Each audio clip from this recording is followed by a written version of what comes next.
guys are good. And I'm excited to be here with you guys for another Sunday. So what? Um, I'm gonna be real and I'm gonna be honest. I am both excited for this topic, but I'm also very nervous. So today we're gonna look at prejudice, and I think specifically even more so racism. And I'd say I am nervous because it's a topic that I I feel really passionate about, and I think is so important. And so I want to handle it with a lot of care and respect. Um, but I'm also really excited because it's something I believe God has really put on my heart, and it's something I'm so passionate about. And so I'm really honored and excited to kind of just share my heart with y'all and just share a couple thoughts with you guys. I think it's important to understand that it's a big topic with a lot of parts and a lot of history, and so it's not something that can be done in one conversation. And I definitely cannot cover it all in just this single video. But I want to just share, I guess, things that have helped me in my conversations and in my journey of understanding racism, and just the importance of racial reconciliation, and just being part of the change that we want to see in our world. And I kind of want to help y'all kind of hopefully navigate that. It's going to look different for you, and some of you might really have to wrestle with God, um, to really recognize, things that may be sitting in your heart right now that um, are some sort of prejudice against a certain people group, whether that's based on the color of their skin, or whether it's based on the neighborhood they live in or the education they have, whatever it is, to really wrestle with that. But I do want to encourage you to go and watch Drew's sermon. It is so good, so good, and I'm so proud of our church for having this conversation and diving into it, because it's a hard one, but it's so important. And so I'm excited, to know that our church is wanting to be a part of the change, that I feel like our country and our world is working to, and just the opportunity to truly live out what God says, right? That all humans are created in his image and are loved, and they have value and they have worth. And so today we look at the story of Jonah. And so I am actually going to change it up this Sunday, and I'm not going to read the verses, but I do want to encourage you to go and read them. I know a lot of you probably have heard the story of Jonah, but I think Drew Wright brings this new perspective that Jonah wasn't just a man who disobeyed God and got spit up by a fish, but Jonah Wright, his disobedience is rooted in the fact that he had a lot of prejudice in his heart, towards the people that God called him to. And I think, if we're honest, there are people in our lives or people groups that we see that we have a prejudice towards, that we somehow believe we are better than. And I'd even go so far as to say that some people groups, that when we think of Jesus dying on the cross, we think, he probably didn't do it for them.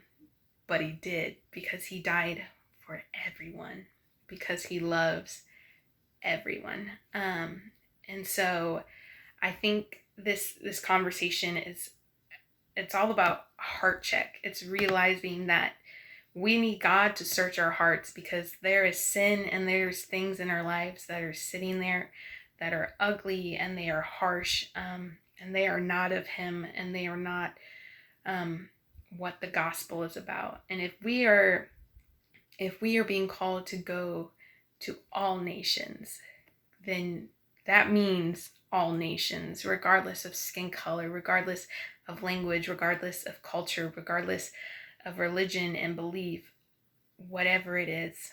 We're called to push that all aside to see humans as God sees them, as valued and worthy of hearing his message that we were as in desperate need of hearing as the next person. And so yeah, I'm excited. And again, this is not a conversation you can have in just a short amount of minutes. It's something that is continual, and it's a learning process, I think, is the best way to put it.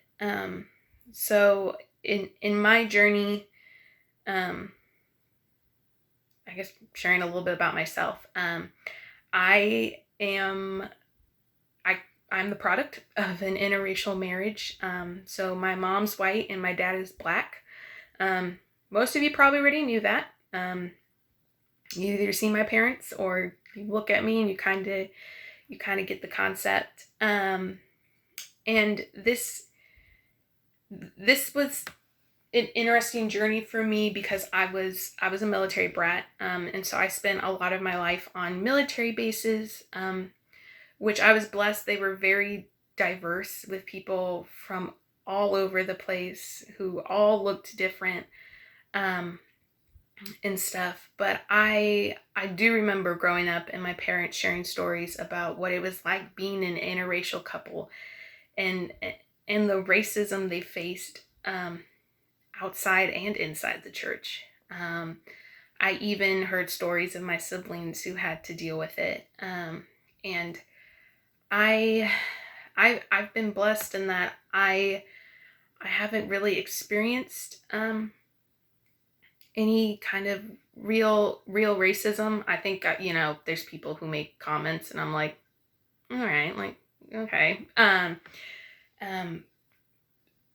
So being honest, right? Like, I had to educate myself. And I think the most important thing I heard in my journey was that just because it isn't happening to you doesn't mean it isn't happening. And so just because you don't see police brutality, just because you can walk out of your house or go for a run and not think twice about it, that's not the same for everyone else. And I think the most important thing you can do is to surround yourself with people who look different from you, who have different life experiences from you, and to listen and to stop talking and to listen, and to hear their stories and to enter those conversations with an open mind and an open heart.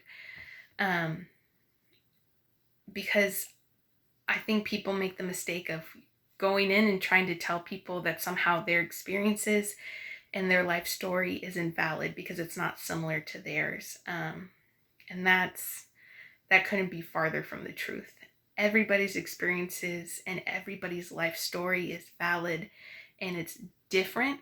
And unfortunately, a lot of people, because of the color of their skin, because of the neighborhood they live in, because of the education they have experienced a lot more inequality than I think a lot of us have experienced. And so that's right, an important part of the narrative that we're trying to change is that we want to see all men and women who are created equal, treated equally, and loved because they have value and they have worth, regardless of their skin color, regardless of where they come from.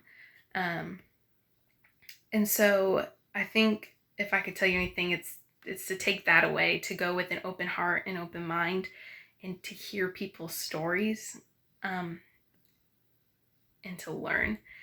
And so I guess if I could give you kind of like 4 steps in this process that were huge for me and I hope can be helpful for you, is that first you got to ask God to search your heart, and to reveal to you, right, what are prejudices or bigotries, or even racism that's sitting in your heart right now that you need him to reveal to you, and to change. Because at the root of it, at the root of racism, at the root of prejudice, it's a heart issue, and it's a sin issue, and we need God to change that, and we need God to fix that. The second thing is to educate yourself. Learn from other people. Again, talk to people who look different from you. Talk to people who've had different experiences than you. Read books. Books are huge, y'all. So these are just two, for example, that I have on my shelf. This one's called Do All Lives Matter? And so it's talking about the Black Lives Matter movement and the fact that there's a lot of things in our society, in our country, that do not represent equality for all people. And then this one's Letters to a Birmingham Jail by Martin Luther King Jr., who was a trailblazer, basically led the civil rights movement, and was a huge part of why we're better than what we once were. But unfortunately, we still have a long way to go, but so much to learn from him. And there's been so many other incredible authors who have just opened their hearts and have shared their stories. And so I'd encourage you to go and to read and to learn. There are documentaries, there are movies, like, oh my goodness, like open your mind, open your heart, and just hear these stories, and to realize that despite differences, they're human beings and their stories matter, and their stories have changed the world, honestly. So yeah, something I'm super passionate. Encourage you, if you ever want to borrow a book, I'm more than happy to lend it to you. The third thing I'd say is ask questions. I think a lot of people enter into this conversation very uncomfortable and very nervous, and everybody's scared to say the wrong thing or do the wrong thing. But again, I'd say do not be afraid to ask questions. That's how you learn. That's how you grow. And I guarantee more than not, people are more than happy to answer those questions, because they'd rather you ask questions than to continue on making assumptions about who they are as people just because of the color of their skin or the neighborhood they live in or the education they've received, whatever it is. Ask questions. And then I'd say the last thing is change. Don't just gather this information. Don't just have these conversations, but learn about it and then take action. So that means maybe that's changing the way you talk about people. Maybe that's really evaluating the jokes you make. You know, are those insensitive to certain people? What kind of language, what kind of words are you using that more than likely could be really offensive? And then when other people are saying things they shouldn't or doing things they shouldn't, are you willing to step up and say, hey, that's not cool? You guys are young, but oh my goodness, the power and the ability and the voice you have to make a difference is incredible. Y'all are the next generation. You are going to be our world's leaders one day. And so I want to encourage you that this issue isn't bigger than you. You have a voice in this, and you can be a part of changing the narrative in your church, in your school, in your homes, in your community, in your state, in your country, in the world. Like, you name it, you're able to do it. But I'd say above all of that, though, I think the number one thing you have to do is to love God first. Because when you love God, when you truly love God, you understand his heart for people. And it's inevitable when you're learning from God and you're allowing him to search your heart and to pour into you. It's impossible for your heart to not be shaped and transformed into his. And as a result, you are going to love people. And that's the biggest thing, is that when you approach this issue, you got to approach it with love, and the kind of love God has for people. A love that loves regardless of skin color, regardless of someone's home life, regardless of the neighborhood they grew up in, regardless of education, regardless of occupation, regardless of the mistakes they've made or the failures they've had. That love covers all, because Christ's love for us and his death covered it all. So you gotta love God first, and then from that love, I have no doubt it's able to pour forth into a love for other people. So yeah, that's, again, like I said, that's all I have for you guys today. It's a big conversation, and I am still learning. And I think if we're honest, we're all still learning, we're all still growing, and we're all still having conversations. But we all have the ability to be a part of the change we want to see. But yeah, so we do have a couple questions for you guys, for you to go into your small groups with. And so I'm going to share those with you, and then I'll go ahead and let you guys go. So the first question is what were the definitions of prejudice, discrimination, and racism that Drew explained? Second question is, what do you say about yourself when you value someone else differently? The third is, do you feel like racism is a problem in our area, our state, our country, our world? And why do you think that? 4 is, why is racism a form of idolatry? And then 5, what are you doing to understand this problem and to welcome all people into your life? So again, I want to encourage you, right? Like, no better time to start this hard conversation than in your life group. The people you do life with, the people who know how messy and crazy you may be, but love you regardless. So definitely jump into that. And just 2 quick announcements. We're starting a new reading plan today, aka Monday. So we'd love for you to jump on there and join us for that. We love hearing what just God's revealing to you and what you're learning. So definitely be a part of that.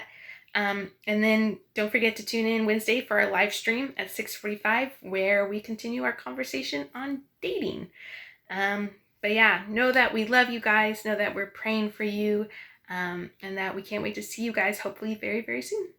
We love you.